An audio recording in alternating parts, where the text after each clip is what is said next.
আলোচিত সেই বাংলাদেশি পর্নোতারকা যুগলকে অবশেষে গ্রেফতার করেছে পুলিশের অপরাধ তদন্ত বিভাগ সিআইডি।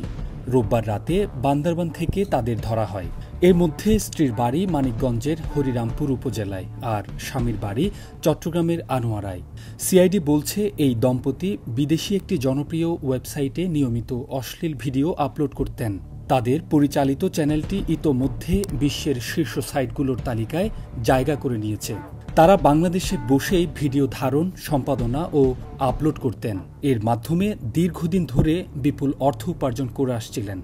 সম্প্রতি দ্য ডিসেন্টে অনুসন্ধানী প্রতিবেদন প্রকাশের পর বিষয়টি নজরে আসে আইন শৃঙ্খলা বাহিনীর। পরবর্তীতে তদন্তে নেমে সিআইডি ওই দুজনকে গ্রেফতার করে।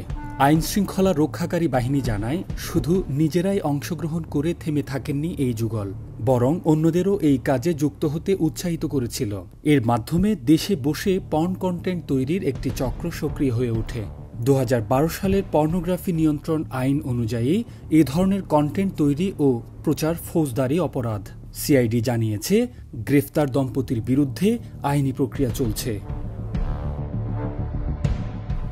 গিয়াসউদ্দিন, চ্যানেল 24, চট্টগ্রাম।